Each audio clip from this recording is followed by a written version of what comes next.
नमस्कार, आप देख रहे हैं ऑफ द कैमरा महक मोतवर। देखिए, ऑफ द कैमरा में हम खबरें लटक के निकालते हैं। लटक के इसलिए क्योंकि 17 फरवरी और 18 फरवरी को जिस तरीके से बीजेपी का भव्य अधिवेशन है, उसमें देश भर के कार्यकर्ता, सांसद, एमपी, एमएलए आए हुए थे। वहां क्या रणनीति बनी होगी, हमारे साथ ज्यादा बातचीत करेंगे युवा पत्रकार कमल नैन। कमल नैन, क्या लग रहा है, किस तरीके की रणनीति बनी है? देखिए, सबसे पहले तो जो दर्शक हैं आपके, उनको मेरा नमस्कार। और भारतीय जनता पार्टी का जो 2 दिवसीय राष्ट्रीय अधिवेशन दिल्ली में हुआ है, ये 2024 लोकसभा चुनाव से पहले अहम माना जा रहा है। अहम इसलिए माना जा रहा है कि इस अधिवेशन के माध्यम से बीजेपी ने अपना शक्ति प्रदर्शन भी दिखाया है और बूथ लेवल से लेकर प्रदेश स्तर और राष्ट्रीय स्तर के तमाम नेता, संगठन मंत्री, अध्यक्ष, सीएम, डिप्टी सीएम, पूर्व सीएम, यानी कि पूरे कार्यकर्ताओं का यहाँ पर जमावड़ा था। और जो पूरे कार्यक्रम का जो संचालन किया जा रहा था, उसमें प्रधानमंत्री खुद थे, दोनों दिन मौजूद रहे, गृह मंत्री रहे, बीजेपी के राष्ट्रीय अध्यक्ष राजनाथ सिंह, तमाम बड़े नेता वहां पर रहे और सभी लोगों का संबोधन सुने, कार्यकर्ताओं ने सुना है। और यहीं से बीजेपी ये संदेश देने की कोशिश कर रही है कि 2024 के जो लोकसभा के चुनाव होने वाले हैं, उसमें अब ज़्यादा वक्त नहीं बचा है, क्योंकि चुनाव आयोग का भी अब बयान आ गया है कि वो लोकसभा चुनाव के लिए तैयार है। और अमूमन 8 से 10 मार्च के बीच लोकसभा चुनाव 2024 की तारीखों की घोषणा भी हो सकती है। लेकिन उससे पहले बीजेपी ने चुनावी बिगुल फूंक दिया है और ये 2 दिवसीय अधिवेशन में तमाम तरह के सत्र हुए हैं। दोनों दिन प्रधानमंत्री नरेंद्र मोदी ने कार्यकर्ताओं को संबोधित किया है। जब पहले दिन प्रधानमंत्री बोल रहे थे, उस दिन मीडिया की इजाज़त अंदर नहीं थी, लेकिन दूसरे दिन वहां पर मीडिया की इजाज़त थी। तो साफ तौर पर कार्यकर्ताओं को निर्देश दिया गया है कि बूथ लेवल को कैसे और मजबूत किया जाए, क्योंकि बीजेपी अभी जो इस बार जो नारा लगेगा, इस बार जो बीजेपी 370 पर और एनडीए 400 पर, तो इस पे रणनीति बने की जो बूथ स्तर पे जो पिछले चुनाव के मुकाबले यदि 370 पार करना है, तो इस बार नए बूथ पे या पुराने बूथ पे 370 वोट जो है ज्यादा लाना है। तो कार्यकर्ताओं को जो टारगेट दिया, 2 तरह के टारगेट सेट किए गए हैं। पहला तो बहुत दिनों से ये चर्चा हो रही थी, बीजेपी के तमाम नेता, प्रधानमंत्री खुद सदन में बोल चुके हैं कि इस बार 400 पार, अब की बार फिर एक बार मोदी सरकार, अब की बार 400 पार। तो और बीजेपी यानी कि पार्टिकुलर बीजेपी की बात करें तो उनका टारगेट है 370 और इसको कनेक्ट आप कर सकते हैं धारा 370 से जी।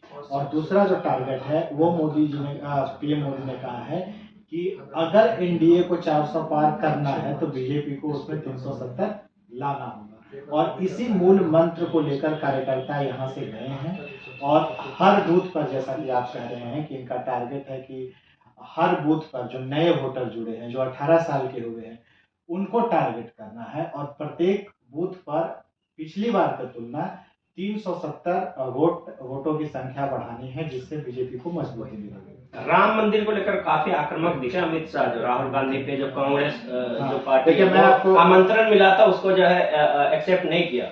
राम मंदिर मैं आपको बता दूं कि कल 2 दिन का जो राष्ट्रीय अधिवेशन हुआ है, इसमें तमाम तरह के प्रस्ताव पारित किए गए हैं। भाजपा की तरफ से जो प्रस्ताव कल अमित शाह ने पेश किया था राष्ट्रीय अधिवेशन में, उसमें प्रस्ताव में था कि भाजपा देश की शान और विपक्ष की हताशा। ये देखिए, प्रस्ताव का कॉपी है हमारे पास। और दूसरा इसमें था, तमाम तरह की चीजें इसमें शामिल की गई थी। उसको मैं बता दूं कि कांग्रेस अस्थिरता की जंग, यानी कि अस्थिर सरकार नहीं, देश को स्थिर सरकार चाहिए। कलह, कटुता, कुटिलता और कुनीति का पर्याय इंडी गठबंधन। तो जो प्रस्ताव लाया गया था उसमें इंडिया गठबंधन के खिलाफ ये लाया गया था और बार बार अमित शाह का लगभग 1.5 घंटे का भाषण हुआ था कल का जो दूसरा दिन का सत्र था उसमें। और पूरा का जो पूरा फोकस था उसमें 10 साल की जो सरकार की उपलब्धि रही है वो अमित शाह गिना रहे थे और दूसरी तरफ उसका कंपेयर इंडिया अलायंस से कर रहे थे। उसमें इंडी गठबंधन की विचित्र मेल, गरीब विरोधी कांग्रेस, भ्रष्टाचार में आकंठ डूबी कांग्रेस एवं इसके सहयोगी दल, इसके साथ ही कांग्रेस की विभाजनकारी राजनीति, भारतीय संस्कृति पर आघात, हर प्रगतिशील कदम का कांग्रेस ने विरोध किया। जैसे कि खुद अमित शाह बोल रहे थे कि जब राष्ट्रपति को बनाया जा रहा था, दलित चेहरा को हमने आगे किया, उसका विरोध किया। नए संसद भवन का विरोध किया। जो राजपथ से कर्तव्य पथ हुआ उसका विरोध कांग्रेस ने किया। तो कुल मिलाकर तमाम जो जिस तरीके से सरकार पर सवाल विपक्ष ने उठाया, उन तमाम चीजों का जिक्र था। और इसके साथ ही सरकार की जो उपलब्धि है वो अमित शाह कार्यकर्ताओं को गिना रहे थे, और इसके माध्यम से ये मैसेज भी दिया जा रहा था कि आप इन्हीं तमाम मुद्दों को लेकर जनता के बीच जाएं और जनता को समझाएं कि हमारी सरकार गरीबों की सरकार है, दलितों की सरकार है। केंद्र की जो योजनाएं हैं वो दलित, वंचित, शोषित, आदिवासी को आधार रखकर योजनाएं केंद्र की मोदी सरकार बना रही है। कैसे जनधन अकाउंट खुलवाया गया, इसके साथ वैक्सीन जो एक बड़ी उपलब्धि सरकार मानती है कि भारत ने सिर्फ वैक्सीन बनाया नहीं बल्कि दूसरे देशों को भी दिया। ऐसे ही तमाम राम मंदिर का सबसे प्रमुखता से उस पर फोकस था अमित शाह का। उन्होंने कहा कि रामलला को जब स्थापित किया गया तो मंदिर नहीं बन रहा था, तो राम मंदिर के खिलाफ कांग्रेस ने कोर्ट में वकील खड़े किए थे। जब राम मंदिर बन गया तो उसके निमंत्रण मिलने के बावजूद वो उसमें शामिल नहीं हो पाए। तो इन तमाम चीजों को गिनाया गया है, और यहीं से एक मैसेज देने की कोशिश हुई है कि कैसे इन तमाम मुद्दों को जनता के बीच भुनाया जाए। और इसी को लेकर एक प्रस्ताव भी राष्ट्रीय अधिवेशन में पारित किया गया।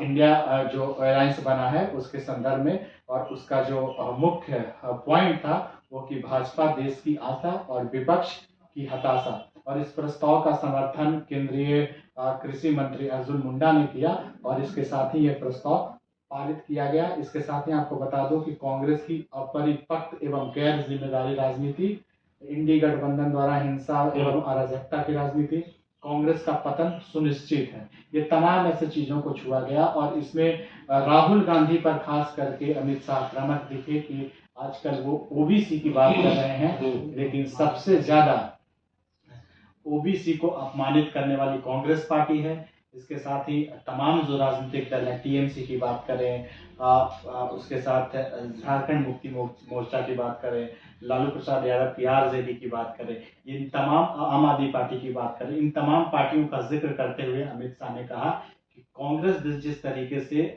भ्रष्टाचार में संलिप्त थी, इनके सहयोगी दल भी कहीं ना कहीं भ्रष्टाचार कर रहे हैं। और जब एजेंसियां इन पर कार्रवाई करती है तो ये कहते हैं कि लोकतंत्र की हत्या हो रही है। इसके साथ 1984 का जिक्र करते हुए, आपातकाल का जिक्र करते हुए, वेफोर्स घोटाला, कोयले घोटाला, तमाम चीजों का जिक्र करते हुए अमित शाह ने कहा कि सबसे ज्यादा लोकतंत्र को कुचलने का काम कांग्रेस पार्टी ने किया है। और टीएमसी का जिक्र करते हुए उन्होंने कहा कि आज पूरे देश में शांतिपूर्ण चुनाव होती है, लेकिन जो बंगाल की स्थिति होती है चुनाव में, वहां लगभग 100 से 150 कार्यकर्ता इनके चुनाव में। बंगाल का आपने जिक्र किया, बंगाल में संदेश खाली की घटनाएं के भी जिक्र भी इस अधिवेशन में काफी आक्रामक दिख रहे थे अमित शाह। हाँ, उन्होंने जिक्र किया जिस तरीके से सुंदर सुंदर महिलाओं को टीएमसी कार्यकर्ता उठा रहे हैं, उनके साथ गैंगरेप कर रहे हैं, ये बहुत इसकी भी बहुत बड़ी घटना है देश में। इसकी भी वहाँ गूंज सुनाई दी। और अमित शाह ने कहा कि ये बहुत दुर्भाग्यपूर्ण है कि एक प्रदेश में ऐसी घटना हो रही है और उनके सहयोगी दल जो हैं वो चुप्पी साध कर बैठे हुए हैं। और संदेश खाली का जिक्र हो रहा है, और वहाँ जिस तरीके की घटना आई है वो आपके सामने, आप देख सकते हैं कि किस तरीके की वहाँ, लेकिन उसमें अब कार्रवाई हो रही है। अब उसमें उचित कार्रवाई होनी चाहिए।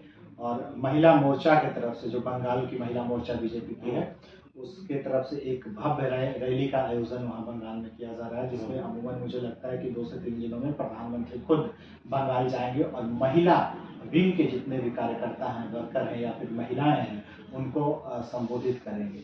एक चीज मैं बता दूं कि प्रधानमंत्री लगातार जिस तरीके से परिवारवाद का जिक्र भी कल राष्ट्रीय अधिवेशन में अमित शाह ने किया।